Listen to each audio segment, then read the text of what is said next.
Let's talk about crunching our numbers to make ends meet. It is doable. Let me show you and tell you about some of the things that we do in this house to crunch our numbers and make the inflation and the amount of money we get per month work.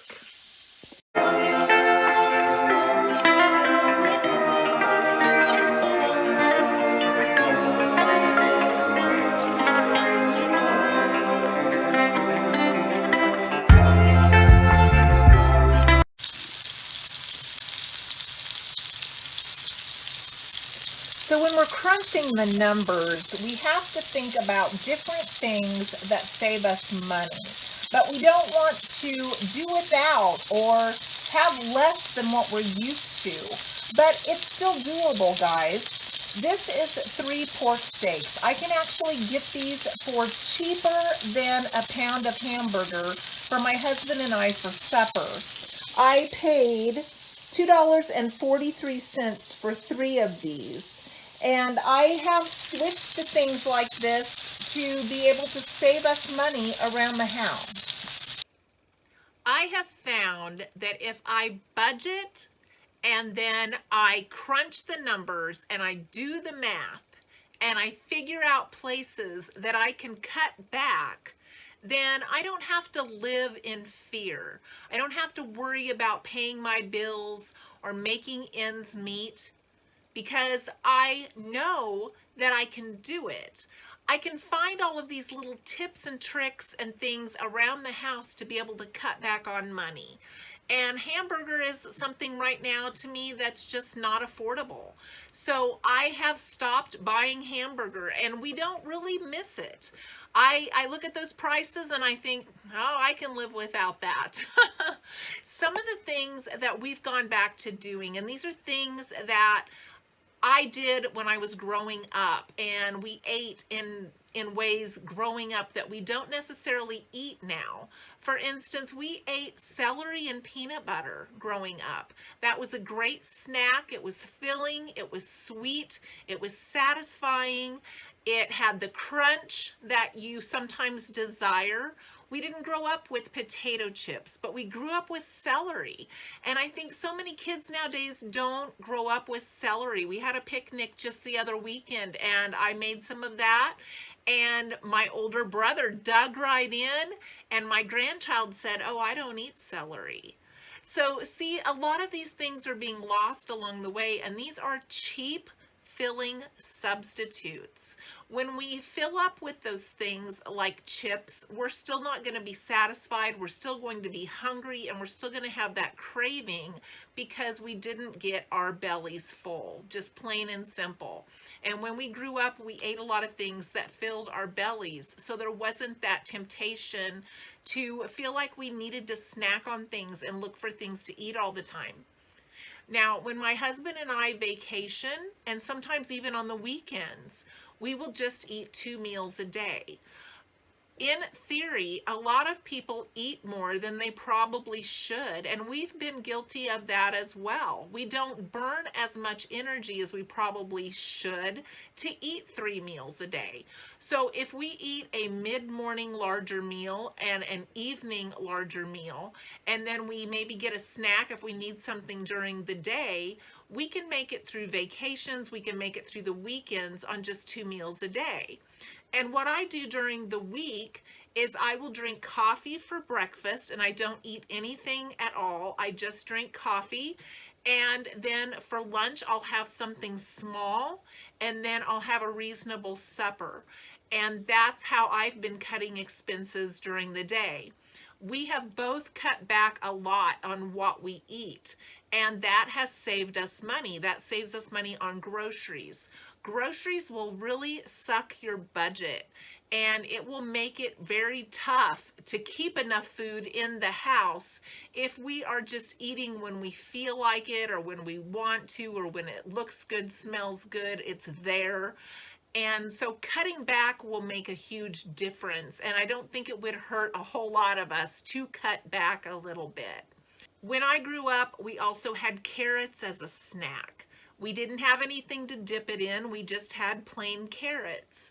We would have tomatoes and corn on the cob for lunch during the summer because that's what we raised. And it would be an all-you-could-eat thing, as many corn on the cob and as many tomatoes as you wanted. And I loved that growing up. That was something I looked forward to in the summer. Those were two of my favorite things. And I never questioned that we weren't eating meat. I wasn't a huge meat lover anyway. And I never questioned that this was a weird thing to do. This is just what we did because we ate what we grew. So getting used to doing things a different way isn't always a bad thing. It can become the new way that you do things. And for us, many times the new way we do things is the way we've done them in the past growing up, and we realized that was really a smart way to do that. No wonder my parents had savings. No wonder my parents were able to pay their bills. My parents were born in 1929 and 1931. 1929 was the big stock market crash. 1933, 4 years after my dad was born, is when the FDIC was actually created by President Roosevelt. There was no FDIC, and in 1933, over 10,000 banks shut down for more than a week because they were insolvent. And they put that FDIC in place because people were wanting to withdraw their money. They didn't trust the banks. They wanted to cash out their money, and the banks didn't have the money to cash it out. So I grew up in an era where savings was important because banks could not be trusted, and that fed through my childhood that savings were important.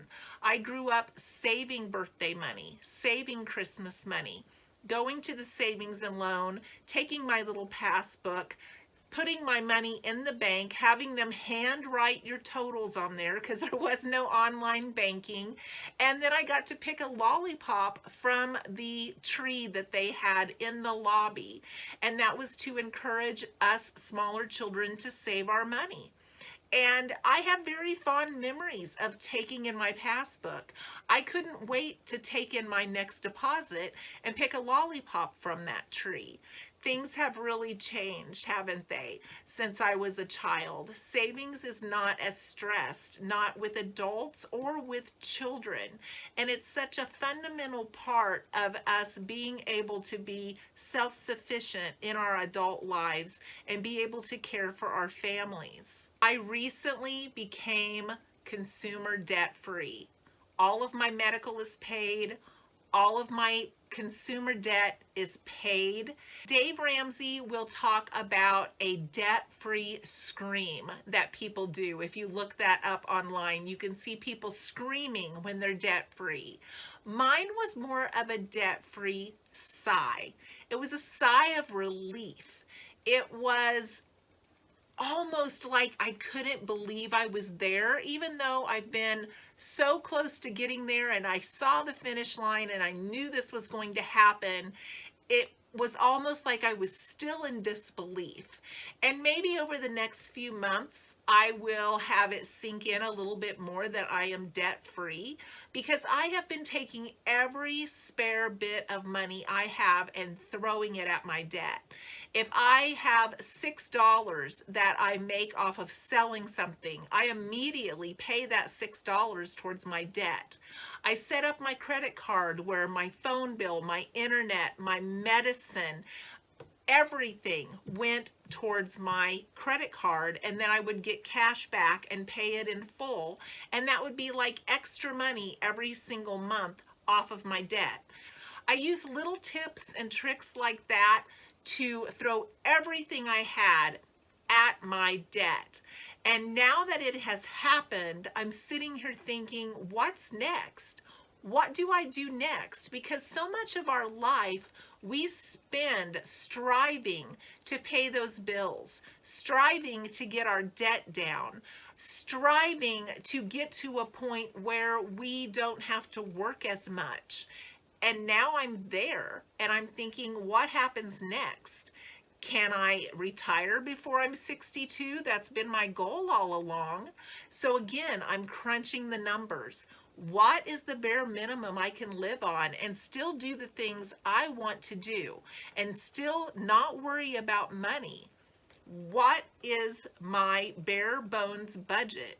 Where can I cut? Where can I save? And how can I continue to live the way I want to live? You know, I love to travel. Here a while back, I went to see my son in Baltimore, and from getting from Kansas to Ohio, I spent $80 in gas. That's all I spent.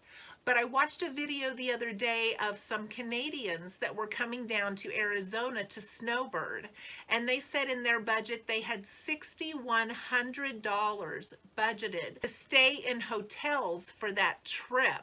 $6,100 just for hotels. And I can't even remember how much the gas was, but it also was astronomical.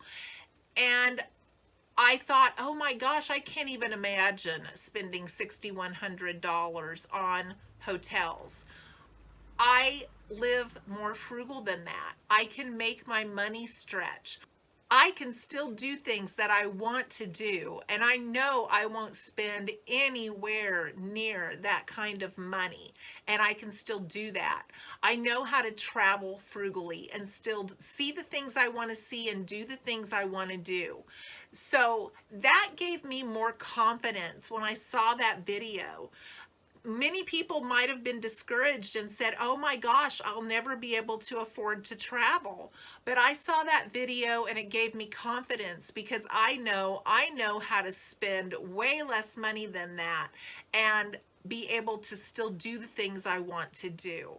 So right now, I'm still crunching the numbers. I am still getting to a comfort level with my savings and with the things that I want to do in the future. I'm still projecting those things and figuring out when is the best time for me to take that plunge, for me to step back and not work as much and be able to do some of the fun things that I've worked so hard for to get to this point in my life. And as I go forward, I continue to crunch the numbers and I don't see that changing. I continue to look for ways every day in my household and in my life that I can save money so that I can still do the things I want to do.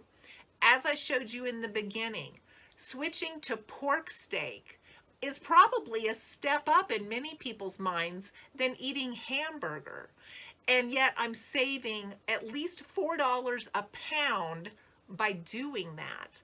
So what can we do in our households to cut back on areas that we can cut back on? Many areas are flexible. Many areas are within our control, and food is definitely one of those. And if frugal living is something that interests you, I do have a frugal cookbook out on Amazon. It's 50 frugal recipes when cooking on a budget. And I'm currently working on getting recipes together to do another one. So thanks for watching today, and I hope to see you soon.